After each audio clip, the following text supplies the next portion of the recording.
Vamos a tomar algo importante que hemos venido hablando. Y en esta palabra de hoy que vamos a ver, y hemos venido también viendo la importancia de esto, que la gente, las personas y el mundo piensa que Dios no los va a juzgar. Una y otra vez se predica, se enseña que Dios tiene paciencia, pero mucha gente se aferra a esa palabra que no, Dios es amor. Y aunque Dios es amor, Dios es un Dios de orden y disciplina. Y Dios va a juzgar a los hombres y a las mujeres, a todos por igual, sin acepción de personas. El problema es que la gente parece que no oye o no quiere oír. Está tan preocupada de su propia vida, de su quehacer, que no entiende que hay un tiempo para todas las cosas, que hay un tiempo para cada situación. La gente vive como si nunca se fuera a morir. La gente corre, los jóvenes o los adultos en las carreteras con sus autos como si nunca les fuera a pasar un accidente. Hay cientos de advertencias, pero una y otra vez ocurren los graves y peligrosos accidentes. Hay cosas también que nos muestran que ciertos tipos de comida pueden producir enfermedades, pero la gente insiste en seguir comiendo exactamente lo mismo. No cuidan su salud. Y se habla de la contaminación y se habla de tantas cosas, pero seguimos de igual manera ensuciando nuestro planeta y viviendo una vida tan lejos de Dios. No, Dios no me va a juzgar. No, Dios todavía no. El deseo de Dios, en lo último que habíamos visto, es que ninguno perezca. Por lo tanto, Él es paciente. Eso es magnífico de Dios. Eso es lo grande de Dios, que Él es paciente, que tiene una paciencia infinita, pero esa paciencia un día también se terminará, porque Dios tiene tiempo para todas las cosas. Hubo un tiempo en que había una promesa al pueblo de Israel de un Mesías que iba a venir. Y al final ese Mesías llegó, llamado el Cristo. Jesús vino a esta tierra, el mundo hablaba, la gente hablaba que había nacido un rey. Muchos fueron a ver a este rey, pero cuando este rey comenzó a predicar y a enseñar, nadie creía en él. No, él no es, esperamos a otros. ¿Por qué? Porque están tan ensimismados en sí mismos que no saben, no entienden, no ven. Piensan que siempre van a permanecer, pero no tienen idea de las consecuencias de lo que puede suceder. Les quiero leer algo que ocurrió en el año 1990 y que todos lo sabemos, es algo, una historia del mundo, algo que ocurrió en el mundo. Y todos vimos esto a través de la televisión, los noticieros, como hoy día también estamos viendo esta guerra inútil entre Rusia y Ucrania. El 3 de agosto del año 1990, Saddam Hussein hizo marchar a su ejército iraquí en Kuwait y tomó por la fuerza ese diminuto emirato rico en petróleo. En consecuencia a esto, las Naciones Unidas emitieron 12 comunicados de advertencia a Saddam Hussein para que se retirara de forma pacífica. 12 comunicados de advertencia. Saddam Hussein quería apoderarse de este pequeño emirato árabe llamado Kuwait por el rico en petróleo, por la riqueza que éste tenía.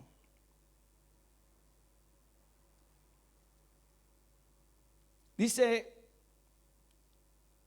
la primera advertencia condenó la invasión y exigió el retiro inmediato de las tropas. La siguiente advertencia incluía embargo al comercio por mar, aire en Irak. Cada advertencia era más severa que la anterior, hasta que finalmente el 29 de noviembre se dio la advertencia final: salga o lo sacamos a la fuerza. En esencia le dijeron a Saddam Hussein: dé la vuelta, cambie el curso de sus acciones, arrepiéntase porque el juicio viene en camino. Le dieron una advertencia. ¿Qué está haciendo Dios por medio de la palabra hoy al mundo? Advirtiendo, dándoles cientos de luces de advertencia.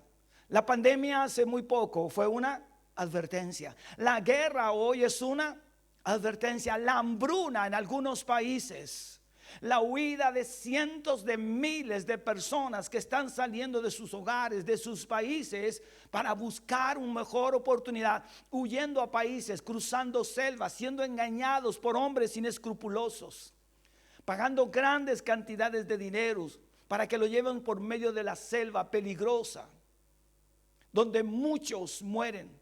Un joven lo entrevistaban y dice: este es el segundo viaje que hago. En el primero, en el camino, 3 muertos. Hoy conté 17 personas muertas tratando de alcanzar una vida ideal. La vida ideal no está donde yo voy a ir. La vida ideal está en Cristo Jesús. Están las luces, están las advertencias de lo que está pasando en el mundo entero. Están las advertencias de que Cristo viene pronto, de que debemos estar a cuenta y buscar a Dios con todo el corazón, de dejarnos de pelear, de discutir, de vivir una vida plena en Cristo Jesús, cambiar el curso de nuestra vida. Pero la gente vive en desobediencia, advertencia de uno y otro lado, conflictos entre los gobernantes de una gran potencia y un país pequeño.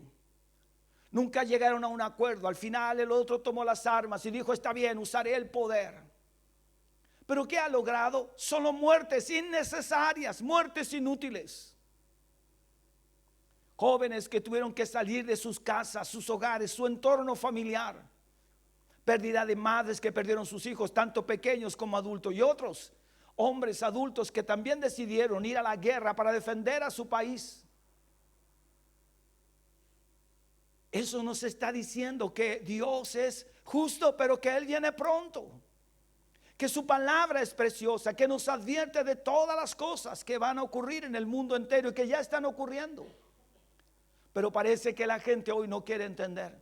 Te puedes parar en la entrada de una entrada de metro, de un vagón, donde sea, y la gente va a caminar a tu lado como si tú no existieras.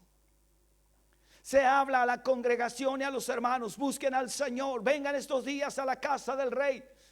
Y todos parece que estamos embobados y metidos en nuestros propios quehaceres, en nuestras propias actividades, como si Dios no hablara, como si fuera el pastor, la pastora o el predicador del jueves. Fue el hermano el que dijo eso. Se olvidan que es Dios el que se nos está hablando, es Dios quien nos está advirtiendo de que debemos hoy más que nunca, con mayor intensidad, buscar a nuestro Dios. En nuestra niñez, en nuestra infancia, las semanas eran verdaderos meses. Largos los días, la semana parece que nunca llegaba el fin de semana. Pero hoy, hermanos, comienza el día lunes y ya estamos a fin de semana y el mes pasa raudamente y no nos damos cuenta como ya estamos envejeciendo y pasan los años raudamente. ¿Por qué? Porque los tiempos se han acortado. ¿Cómo está el mundo? ¿Cómo está el cambio climático? ¿Cómo está este mundo revolviéndose por causa de qué? Del pecado y la rebelión. Personas que están dispuestas a todos, miles de refugiados están en las fronteras esperando cruzar a otro país, buscando una nueva oportunidad o una mejor oportunidad. Esos son los tiempos en que Dios está hablando. Solo Dios sabe qué estaba pasando por la mente de Saddam Hussein. Solo Dios en esta ocasión. Solo Dios sabía lo que pasaba en su mente o en sus reuniones con sus líderes. Tal vez esas reuniones secretas que tal vez él pensaba que nadie conocía, pero Dios lo sabe todo. Pero parece que no tomó en serio las advertencias. Es como si todo el tiempo hubiera estado confundiendo la paciencia de las Naciones Unidas y de Estados Unidos con algún tipo de tolerancia. Estaba muy equivocado. El 16 de enero del año 1991 el juicio cayó sobre Saddam Hussein y él fue sacado a la fuerza de Kuwait a un tremendo costo para su propio pueblo. Ha sufrido este pueblo, ha sufrido esta nación, han sufrido los pueblos por el mal designio de sus líderes llenos de ambiciones personales. Eso nos indica que estamos en los tiempos en los cuales el juicio de Dios vendrá sobre esta tierra. Dios tiene un tiempo para todas las personas. Este hombre, este gobernante pensó que nadie le iba a hacer daño, que lo que él hiciera lo podía hacer con total libertad, que nadie podía decirle lo que estaba bien o lo que estaba mal. Las advertencias no las tomó en cuenta. Dijo, no, nunca llegarán, menos pelearán conmigo. Pero ese día llegó y fue el 16 de enero del año 91. El juicio cayó. Vean, su país fue totalmente destrozado. Irak perdió mucha gente. Él y su familia fueron masacrados. Todo fue caos y muerte. ¿Por qué? Porque él nunca pensó que un juicio iba a llegar. Así está el mundo hoy. Y así está la sociedad de hoy. La gente piensa y dice, no va a haber juicio. No, sí lo va a haber. Porque Dios es Dios. La paciencia de Dios es algo maravilloso, pero no se puede jugar ni abusar de ella. Porque la gente a veces le cuesta ser próspera y bendecida porque juega con Dios. No agrada a Dios conforme a lo que está escrito en su palabra. Quiere seguir viviendo bajo sus normas. Obedece en parte a Dios, no en la totalidad de lo que Dios quiere. Si así le ha ido bien, bueno, Dios igual me ama, y eso no es así. Nadie puede recibir el pago de su sueldo si trabaja a veces, o a veces sí, o a veces no. Ningún niño se va a graduar de una universidad, de una escuela, si a veces va o no va. Si a veces va a media mañana y después se va porque él quiere irse. Él tiene que cumplir un horario, él tiene que cumplir con metas. Él tiene un trabajo que hacer. Él tiene un profesor que está allí constantemente mirando el trabajo que él está haciendo. Y debe cumplir para adquirir las notas necesarias para que sea una persona, un profesional o un joven que estime o que necesite llegar a un lugar más alto. Todo se necesita con una disciplina. Pero los creyentes evangélicos son los únicos que creen que Dios los tiene que bendecir porque hacen las cosas a medias. La paciencia de Dios es algo maravilloso, pero no se puede jugar ni abusar de ella. Existen muchas personas que se oponen a la cruz y creen que todas las bendiciones que hay en sus vidas, su buena salud, una familia afectuosa, relativa seguridad, independencia económica, son evidencia de que Dios los ama y que por tal motivo no los va a juzgar. ¿Conoces a alguien que diga, soy feliz, tengo salud, soy una persona buena y decente? Dios ha sido bueno conmigo. Él contesta mis oraciones y ha bendecido mi vida. Sé que un Dios de amor no me va a enviar, ¿a dónde? Al infierno. ¿Conocen personas así? Sí. Servir a Dios a medias, eso se llama mediocridad. Es servir a Dios a medias. Cuando nosotros servimos a Dios, debemos servir en la totalidad de lo que la palabra de Dios nos enseña. En todo lo que las escrituras nos demandan para que seamos las personas que Dios quiere y desea. Para que el nombre de Dios en tu vida pueda ser reconocido por los demás y honres el nombre de Dios con tu actitud, con tu comportamiento, con tu trabajo. A Dios le gusta la excelencia, a Dios le gusta que todo lo hagamos bien. Jesús no vino a esta tierra y dio su vida en parte. Jesús no murió en parte, Él dio su vida por completo. Todo su ser sufrió los golpes. Todo lo que Cristo dio, lo dio entero por cada uno de nosotros para darnos vida. Él vino en obediencia al Padre, como leíamos el domingo, la pastora Elizabeth, hacer la voluntad del Padre, la buena voluntad de nuestro Dios. Y la buena voluntad de Dios está escrita en su palabra y determinada en sus principios eternos. Agradar a Dios y servir a Dios es lo mejor para nosotros. Pero debemos pensar que Dios juzga. Que nos vaya bien en esta vida no significa que Dios esté con nosotros si no le servimos a Él en su totalidad. Todo hombre que trabaja y se esfuerza va a recibir sus beneficios. Hay hombres que no aman a Dios y son muy prósperos. Hay gente que no sirve a Dios y a veces parece que tiene mejor salud que nosotros.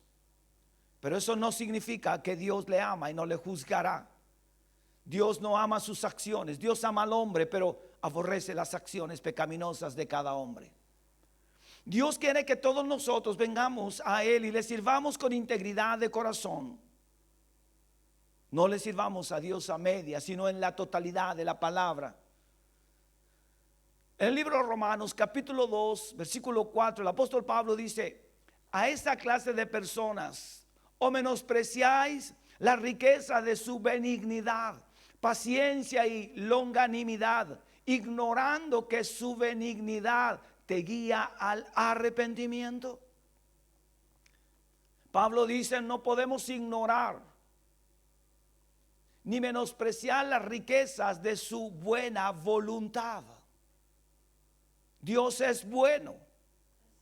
Él es paciente, dice ahí, y grande en amor, ignorando que su benignidad, que su bondad, que lo bueno te guía al arrepentimiento. La bondad de Dios debería hacernos caer de rodillas. ¿En qué? En gratitud. Cada día debiéramos venir al altar de Dios en gratitud por lo bueno que es Dios para con nosotros.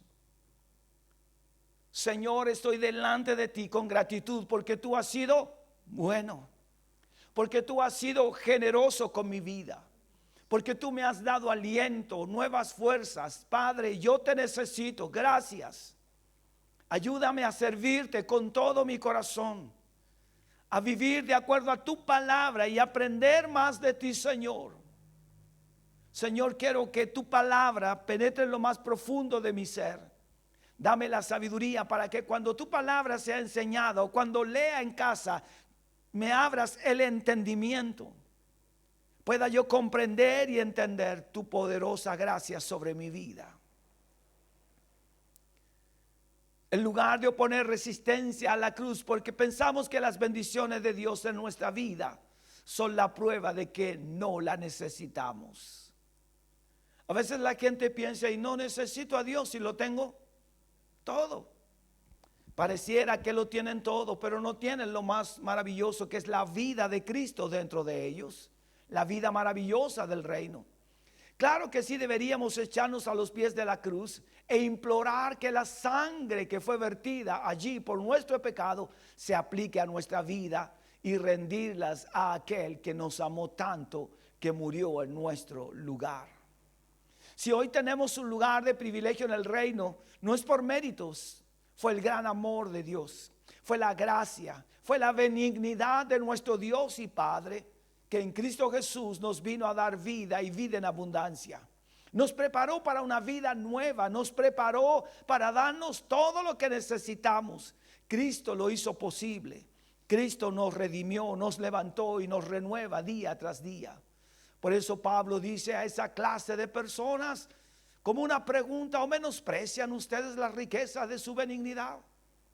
¿Por qué te cuesta tanto servir a Dios? Les está diciendo al mundo, si no sabes que Dios es bueno, pero que también toda esa bondad, todo ese amor, ¿a qué nos guía? Al arrepentimiento. Cuando vemos la bondad de Dios sobre nuestras vidas, está diciéndonos Dios: arrepiéntete y busca mi rostro. La paciencia de Dios debería provocar en nosotros una profunda deuda de gratitud, de tal modo que vivamos para aquel que dio su vida por nosotros. ¿Cuántos tienen gratitud al Señor? La gratitud es algo que aflora del corazón del hombre, y no hacia las personas, sino hacia nuestro Dios. Hay gratitud y buscamos a Dios. Hay gratitud y estoy en la casa de Dios. Hay gratitud y me inclino con reverencia delante de Dios. Alabo su nombre con inteligencia. No canto solo porque me sé la alabanza, canto porque nace de lo profundo de mi ser. Porque le estoy diciendo a Dios que lo amo y que Él ha sido bueno, que Él ha sido maravilloso y generoso, que gozamos de su benevolencia y misericordia día tras día. A Noé le tomó 120 años construir el arca. La Biblia nos dice que él fue un pregonero ¿de qué? De justicia. Eso está en 2 de Pedro 2:5. Fue un pregonero de justicia. ¿Por qué demoró tanto en que la palabra de Dios llegara al corazón de los hombres? Por la dureza de los corazones de aquellos tiempos. Imagínense, Noé predicó 120 años. Lo que le tomó construir el arca. El arca era un testimonio de que Noé le creía a Dios. De que la palabra que había dado Dios a Noé, que vendría un diluvio sobre la tierra era una realidad. Pero el mundo estaba obsesionado. El mundo de aquel tiempo, como el mundo de hoy, la sociedad de hoy, estaba obsesionada con sus propios planes y proyectos, con sus propios negocios, no en los negocios del reino, sino en los negocios personales, en planes personales. Se olvidaban de Dios y no se dieron cuenta cómo fue transcurriendo el tiempo. No se dieron cuenta porque los días pasaban rápidamente. Cada día Noé construía una parte importante del arca. Pero también Noé les hablaba de que que el Dios del cielo iba a enviar un diluvio, juicio, si no se arrepentían. En los tiempos de Jonás también sobre Nínive. Saben que después de que Jonás predicó sobre Nínive, al tiempo después el pueblo y la gente de Nínive volvió a sus caminos antiguos y Dios tuvo que derribar esa ciudad. En el momento todos se arrepintieron, pero pronto pasó, se fue Jonás de aquel lugar. La palabra no siguió siendo predicada y la gente volvió a su rutina. Pareciera que durante la pandemia las iglesias se cerraron, los templos, se cerraron, las capillas, los grandes templos se cerraron. Y muchos tal vez ya sintieron que no era necesario volver al templo. Pero quiero contarles y decirles algo. Dios sigue siendo Dios. Y solamente esa pandemia y otras guerras son una advertencia de que los juicios de Dios van a llegar sobre esta tierra. Una razón por la que el arca tardó tanto tiempo en ser construida fue que Noé se dedicó a predicar a los de su generación, advirtiéndoles sobre el juicio que había de venir. Dios no quiso que uno solo de ellos pereciera. Él quería que todos procedan al arrepentimiento. Pero la generación de Noé creyó que la paciencia de Dios durante 120 años era una simple tolerancia. Van a venir otros años más. Tal vez Noé terminará de construir el arca y va a venir otra cosa. No, se va a demorar esto tiene para rato. No creo que venga el juicio de Dios todavía. No somos tan malos. Nos portamos bien. Así es el mundo de hoy. El mundo no necesita a Dios. Estoy muy ocupado. No tengo mucho que hacer. No estoy demasiado cansado o agotado. Es que los niños me quitan mucho tiempo, como si fueran los únicos que han criado hijos. Nuestras preocupaciones y prioridades, las del mundo de hoy, están en sí mismo, en el yo, en el egoísmo, en centrarse en sí mismo, en lo que quieren y desean y no en los planes de Dios, en aquel Dios que les dio la vida, en aquel Dios que envió a su Hijo para que todos pudieran ser salvos por Él. Ignorar al Padre es ignorar su gran amor y su gran bondad. Es su misericordia la que está sobre nosotros. El mundo de hoy está metido en sus planes. La sociedad de hoy nos damos cuenta que vive afanada, vive preocupada. Muchos jóvenes de hoy, padres, tienen tantas esperanzas en sus hijos, pero no saben que el único que les puede ayudar es la mano poderosa de Dios. El único que puede prosperar y bendecir a nuestra generación, nuestros hijos, es el Dios que hizo el cielo y la tierra. Nuestros nietos y nietas no van a ser bendecidos solo porque entran a X escuela o a ciertos estudios. Es que si no me preocupo yo, ¿quién se preocupará de ellos? Como si Dios no existiera.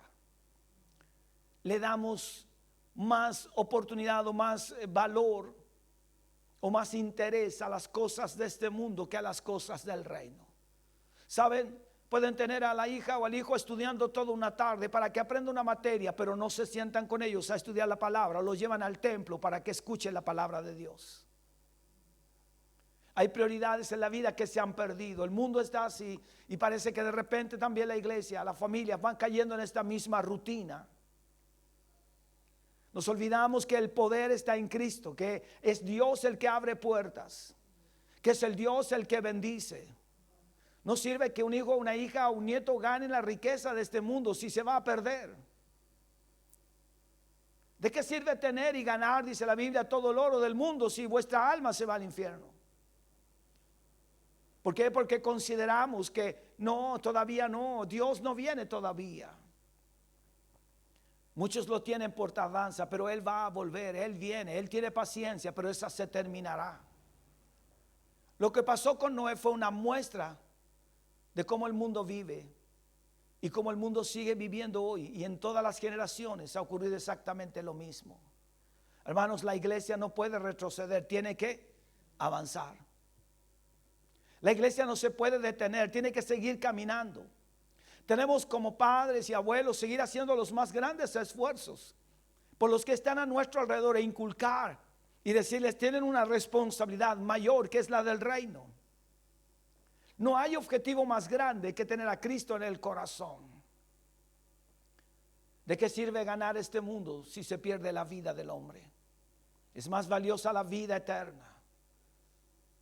Queremos que todas las cosas nos vayan bien, pero no tenemos comunión con el Dios que nos puede ayudar, con este Dios que nos puede bendecir y nos puede guiar. Pensaron aquellos hombres que después de 120 años todavía había tiempo. ¿Y qué ocurrió? De un momento a otro se cerró el arca. Entraron todos los animalitos allí. Ahí estaba Noé con toda su familia. Y no había nadie más. La puerta no la cerró Noé, no le puso un cerrojo, fue Dios quien cerró esa puerta. Y ya nadie más la podía abrir. En los tiempos de hoy y también en lo que viene, cuando venga el juicio de Dios sobre esta tierra y sobre toda esta humanidad, amados míos, la puerta se cerrará y nadie más podrá entrar. Y muchos correrán y muchos dirán: pero Señor, si en tu nombre. Y Él les dirá: no os conozco, no sé quiénes son ustedes. Se les ha predicado, se les ha enseñado y ustedes siguen en la misma rutina. No me obedecen, no me buscan a mí. ¿Qué es más valioso en la vida? La ropa, lo que vestimos, la salud o el Dios que nos da aquellas cosas. Perdemos la mirada de fijarnos en quién da todas las cosas. Es mejor aquel que nos viste, es más grande el que provee, es más grande el que da la vida, es más grande aquel que nos ofrece vida eterna, que nos da esperanza, que es el Dios y Padre en Cristo Jesús. Esas cosas son maravillosas. El pueblo de Israel esperaba un Mesías, pero no se dieron ni cuenta cuando Él vino. Estuvo en medio de ellos, se paseó entre ellos, caminó entre ellos, les habló del Dios y Padre. Hizo milagros tremendos, maravillosos, sorprendentes, como nunca antes se habían visto en la historia de Israel y de todos los pueblos. Milagros gloriosos Jesús los hizo. Y aún así no se dieron cuenta, ni se percataron que el Mesías estaba ahí entre ellos. Así también va a pasar en esta sociedad, amados. No se darán ni cuenta cuando los juicios de Dios lleguen sobre todos. ¿Por qué? Porque estamos más puestos nuestros ojos en nuestros propios logros, en nuestras propias metas familiares y personales, que en buscar a Dios con todo el corazón. Que esto nos haga reflexionar. La actitud de ellos fue: Dios no nos ha juzgado todavía. Eso significa que nunca va a juzgarnos. Si me ha ido bien y no he sido tan fiel a la iglesia o a escuchar la palabra o a orar, Dios seguirá igual bendiciéndome. Si no he puesto atención a todas las cosas que Dios me ha enseñado, pero es que trato, es que me cuesta un poco, pero no, Dios igual todavía. Dice Mateo 24, 38 y 39, porque como en los días antes del diluvio, estaban comiendo y bebiendo, casándose y dando en casamiento hasta el día en que Noé entró en el arca. Y no entendieron hasta que vino el diluvio y se los llevó a todos. Así será también la venida del Hijo del Hombre. En segunda de Pedro 3, 4, diciendo, ¿dónde está la promesa de su advenimiento? Porque desde el día en que los padres durmieron, todas las cosas permanecen así como desde el principio de la creación. Así pensaba Israel, así pensaban. Pero si todo ha estado igual desde nuestros padres, desde que el Dios del cielo nos sacó de Egipto, nos liberó de la esclavitud y nos dio esta tierra, es todo igual, no ha cambiado. Así está el mundo. Pero si todo está igual. Desde que Cristo vino hace 2000 años, mira, y todavía no sucede nada. Pero va a suceder. Dios es justo y fiel. Y aquí, este libro, Mateo, Cristo nos habla y dice, porque como en los días antes del diluvio. Así está la gente hoy día, comiendo y bebiendo, casándose y dándose en casamiento hasta el día en que Noé entró en el arca. La Biblia no dice que no deben casarse. No dice que no deben tener tiempos de gozo y de alegría en familia. La Biblia no está diciendo eso. Lo que Jesús está diciendo en esta enseñanza es que el mundo a veces vive más preocupado de esas cosas que de buscar a Dios con todo el corazón. Podemos hacer ciertas cosas y compartir en familia, celebrar un cumpleaños, celebrar la boda de alguien que amamos, por supuesto, lo podemos hacer, pero que siempre sea el Dios y Rey, nuestro Señor Jesucristo, quien dirija nuestras vidas. Que todo sea en honor a Él. Y lo que Jesús aquí está diciendo es que ellos no estaban contando los días, sino los tomaban como algo normal, como algo cotidiano, como había que seguir la vida. Hasta el día en que no entró en el arca y no entendieron hasta que vino el diluvio y se los llevó a todos. Así será también la venida del Hijo del Hombre. Está Jesús diciendo estas palabras, advirtiéndolos a todos. Hay una generación que está por venir. Bien podría ser la nuestra. Bien podría ser nuestra generación u otra, que cometerá el error fatal de confundir la paciencia de Dios con una simple tolerancia del pecado y la maldad. Y como resultado, esa generación caerá bajo su ira y juicio final. Debido a que existe un límite para la paciencia de Dios, vendrá un tiempo en tu vida y la mía, en la vida de nuestra nación y en la vida del mundo, en el cual si no hay arrepentimiento, Dios procederá a juzgar de forma inexorable. Va a llegar ese día. Por eso debemos estar a cuenta. Porque tal vez si nosotros estamos con vida y Dios tiene que hacer juicio, gloria a Dios para que lo haga. Pero si estamos a cuenta, habrá paz en nuestros corazones. Tal vez tengamos que partir antes de que vengan cosas terribles. Pero como está el mundo, hermanos, vea lo terrible que está el mundo y la sociedad. Antes podías caminar por las calles con total libertad. Se hablaba de otras naciones, que no las quiero nombrar, de Centroamérica, donde a las 6 de la tarde ya no habían reuniones cristianos evangélicos, porque todos tenían que retornar a casa. 7, 8 de la noche ya están los balazos, muerte en las calles. Y pareciera que nuestro país no iba a llegar. Las reuniones antiguamente terminaban 11:30 de la noche, terminaba en la última alabanza, y si es que el predicador no se le ocurría decir que cantemos otra más. Y se cantaban puros himnos donde la estrofa se repetía una y otra vez y el coro lo volvían a repetir y volvíamos otra vez y parecía que empezábamos de nuevo.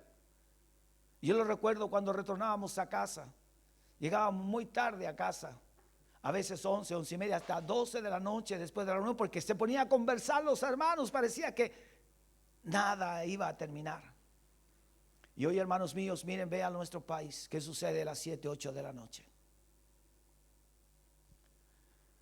Por eso, bien podría ser nuestra generación que cometerá el error fatal de confundir la paciencia de Dios con una simple tolerancia de pecado y de maldad. Como resultado, esa generación caerá bajo la ira y juicio final.